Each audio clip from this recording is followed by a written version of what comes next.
Good day, my friends. It's your old pal Jordan the Lion. How are you all doing today? I hope you said well. I'm doing great. It's going to be a little bit of a sad vlog today. Actually, it's going to be a really sad vlog today. We're going to talk about, well, first off, I should tell you we're in Huntington, West Virginia, and I think probably the most famous thing from and in Huntington, West Virginia is Marshall University. Now, sadly, that is the topic of the most tragic U.S. sports death.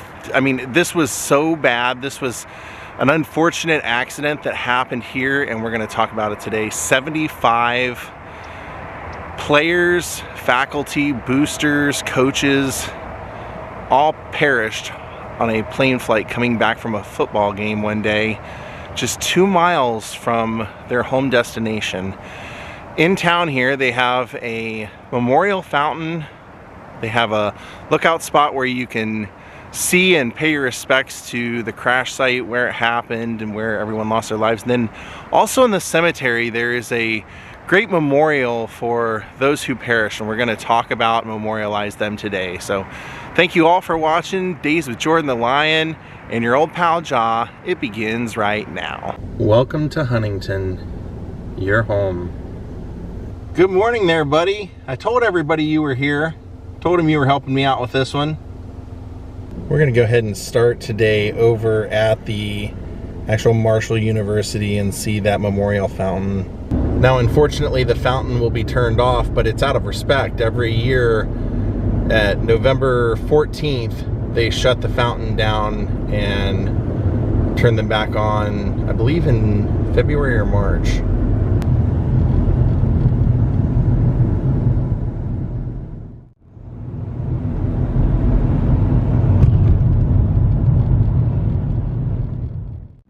Here we are. I think this probably came into my mind when the movie was made. I think it was 2006, the Matthew McConaughey movie, We Are Marshall. It's a great movie and a pretty epic ending and everything, because they don't, they don't end it with the tragedy. The team, it's sad, it was everyone on the flight, all 75 people on the flight passed away, and the only survivors for the football team were the people that didn't go, either injured players or mostly that's what it was. It was injured players who boosters had taken their spots on the flight. So I want to see over here the fountain. Now right here in the heart of the campus is a statue to John Marshall, Chief Justice the university was named after. And just to the right, if we take this walkway, that's where the crash memorial tulip fountain is located. This is so sad. I mean, to think of how many lives were lost, and then beyond that, how many families lost children, how many children lost parents.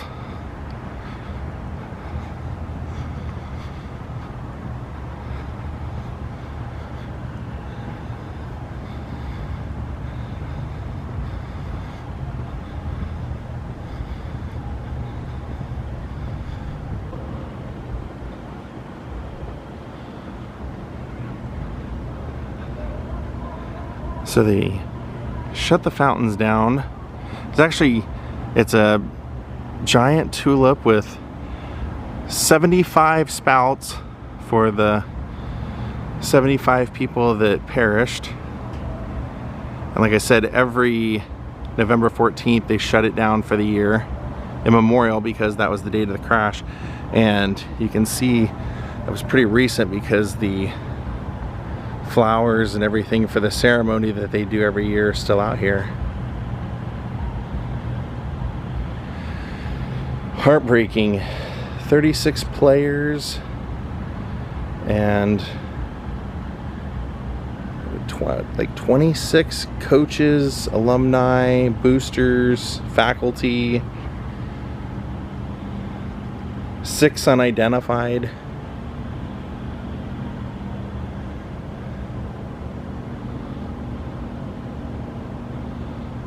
It's an amazing gesture. I love it.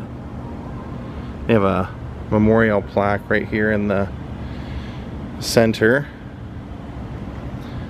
It says, on this dark, overcast Saturday evening at 7:47 p.m., a chartered DC-9 airliner plunged through the drizzle into a hillside as it approached Tri-State Airport at Huntington, West Virginia, claiming the lives of all 75 on board. Lost in the fiery crash were 37 members of the Marshall University football team, 5 of their coaches, 7 university staff members, 21 faithful supporters, and 5 airplane crew members. It has each and every one of their names, and I'm going to name them. James Michael Adams, Mark Rayburn Andrews, Michael Francis Blake, Dennis Michael Blevins, Willie Bluford Jr., Larry Brown, Thomas Wayne Brown, Roger Keith Childers, Stuart Spence Cottrell, Richard Lee Dardinger, David Grant DeBoard, Kevin Francis Gilmore, David Deering Griffith Jr., Arthur Harris, Robert Anthony Harris, Bobby Wayne Hill, Joe Lee Hood, James Thomas Howard Jr., Marcelo Laterman, Richard Adam Litch, Barry Winston Nash, Patrick J. Norrell, James Robert Patterson, Scotty Lee Reese, John Anton Repasy Jr., Larry Sanders, Charles Allen Saylor, Arthur Kirk Shannon, Lionel Ted Shoebridge, Gene Allen Skeens, Jerry Dodson Steinbeck, Donald Tackett Jr., Robert James Van Horn, Roger Arnie Vanover, Freddie Clay Wilson, John Patton Young, Thomas Jonathan Sporrell. Those were all the players.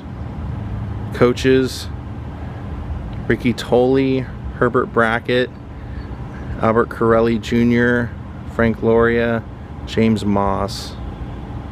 Crew members: Frank Abbott, Jerry Smith, Charlene Pote, Patricia Vaught, and Danny DeWeese. They shall live on in the hearts of their families and friends forever, and this memorial records the loss to the university and to the community.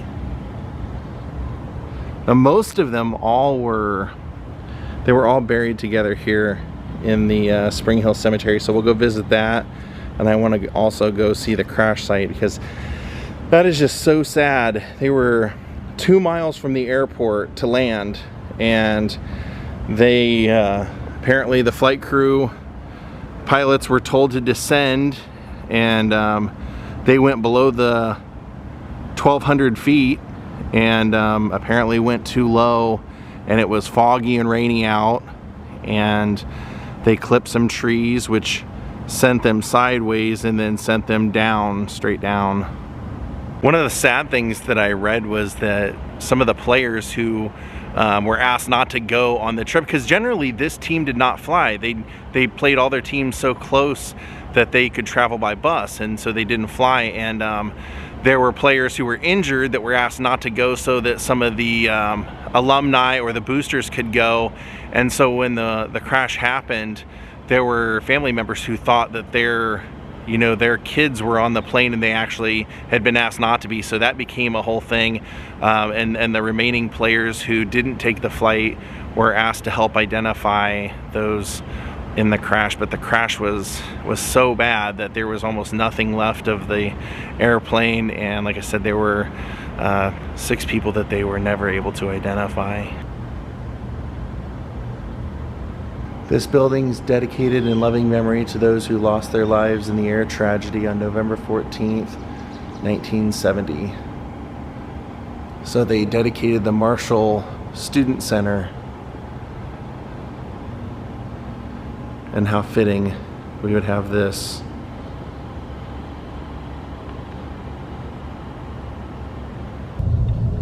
There's the football field. Alright, let's go out and see where the crash site was. That's even sadder. 2 miles from the airport. They were just west of the airport. Almost home. Now, as I understand it, they have several markers out here, like historic markers, reminding and memorializing the tragedy, but there's one that actually looks over where it crashed, so we're going to that one. The crash actually happened at a neighboring town called Canova, West Virginia. There's a sign for the Tri-State Airport where they were headed. Oh, there's our sign. Looks like it's right up this dead end. They have a closed road here, and it looks like they have a marker up here.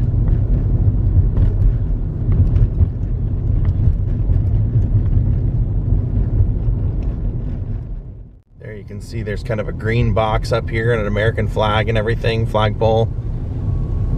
Let's get out and take a look. So they have an American flag, the Marshall flag. They've painted it all in Marshall colors. And they have a historical sign here.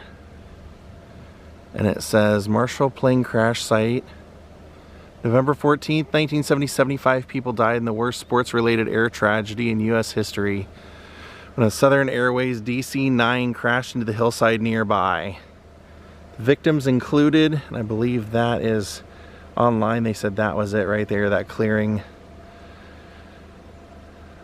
The victims included 36 Marshall University football players, 9 coaches and administrators, 25 fans, an air crew of 5. It says no one survived this historic disaster. And you can see people have left messages, left coins out here. They've written things. It says we are Marshall. That's very cool. So I said there were reportedly 6 that were never able to be identified, sadly. So they buried the 6 together, and they're out at the cemetery that we're going to go to.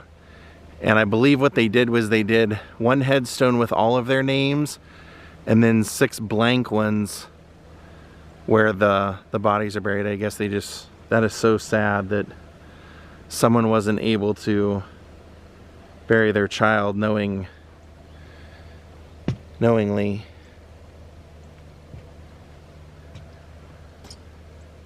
Father's letter to his son. Quarterback Bob Harris says a father's letter to his son. To all of us who have sons, a tear comes to our eyes when we read the laments of a broken-hearted father such as Robert Harris Sr., Cincinnati, whose son Robert Jr.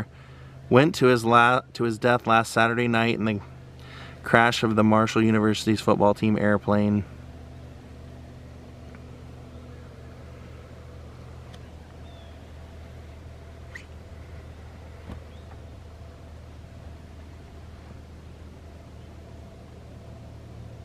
I believe I read at the time of the wreckage that up here that it would have actually been 90 plus feet wide and 120 feet deep. That's how big this crash ended up being, going right through those trees, unfortunately, that were there.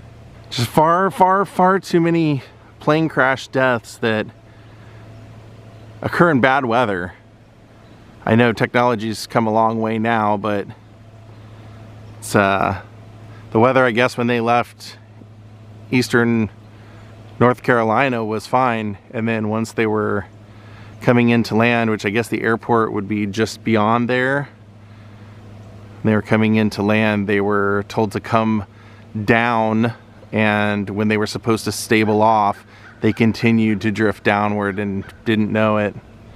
Fog and rain, and some believed that there was water in the altimeter, which meant that they weren't getting accurate readings of where they were. Sad. So sad.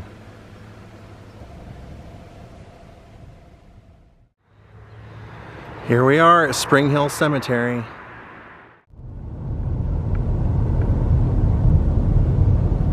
And inside the cemetery, they do have signs letting you know where to go to find the Marshall Memorial. They actually have this entire space here as a memorial. Most of the people that passed away on that flight are buried here at this cemetery. And they did, I believe, consider just ending the football program after this. They fought to do a season after this, kind of, you know, in memory of those they lost. They actually had 2 victories, which were really big deals. Here's the head coach, Rick Tolley.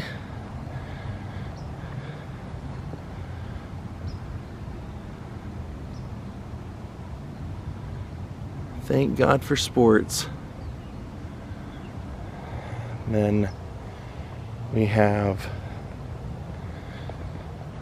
a memorial of Thomas Brown, Kevin Gilmore, David Griffith Jr., Barry Nash, Thomas Sporle, Alan Skeens.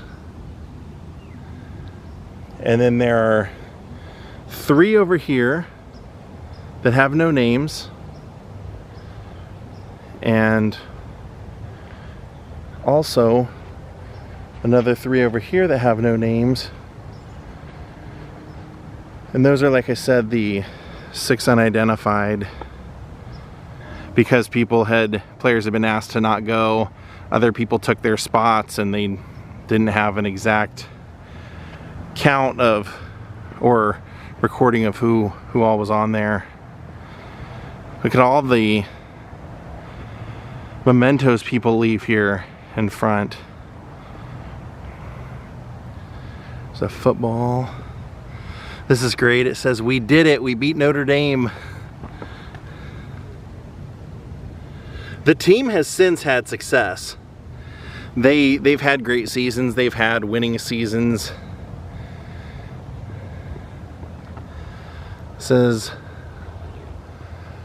"They shall live on in the hearts of their family and friends forever, and this memorial records their loss to the university and to the community." Kevin Thomas Brown, Kevin Francis Gilmore, David Deering Griffith Jr., Barry Winston Nash, Alan Gene Skeens, Thomas Sporle. This side has the crew members that we named over at the fountain. This has the staff members that were on that I didn't name, so I'll name them here. I figured they would be here. I didn't want to name everyone at the same place. Donald Booth, Herbert Benjamin Brackett, Albert Carl Corelli Jr., Gary Wilson George, Charles Edward Coates, Frank Paul Loria, Eugene Jerome Morehouse, James Moffett Moss II, Jeffrey Pedersen, Nathan Brian Richard O'Connor, James Joseph Shore, Ricky Dale Tolley. And lasting memory of the members of the Marshall University football team, coaches, staff, and devoted fans who died in their plane crash November 14th, 1970. And then all of the football team goes along this side. It's also sad to think of how many funerals they would have had at this time, you know? This many people, 75 deaths. This town would have just been in complete shock and complete mourning for a while, I can imagine. On this side they have the alumni and friends that were on the plane. Charles Marion Arnold, Rachel Lynette Arnold, Joseph Edward Chambers, Margaret Hall Chambers, Ray Russell Hagley, Shirley Mealy Hagley, Arthur Lawrence Harris, Emmett Oaks Heath, Elaine Kaiser Heath, James Ralph Jarrell, Cynthia Scott, Leslie Jarrell, Kenneth Ellsworth Jones, Michael Raymond Prestera, Glenn Hamilton Preston, Phyllis Charles Preston, Herbert Dickerson Proctor, Josephine Phillips Proctor, Helen Banda Ralston, Matthew Merrill Ralston, Parker LaFawn Ward, and Norman Weichman.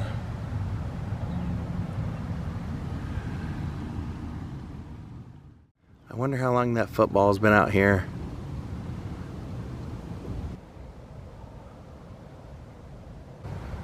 You can tell people that live out here love Marshall, like a way of life.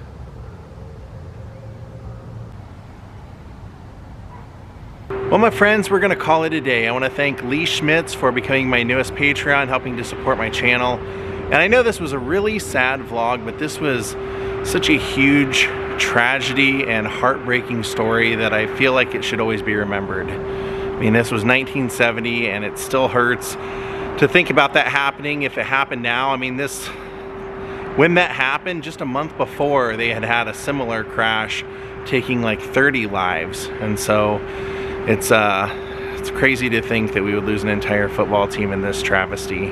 Thank you all for watching. We'll see you next time. If you're new here, please hit the like button, please subscribe, and please ring the notification bell. Have a great night and goodbye.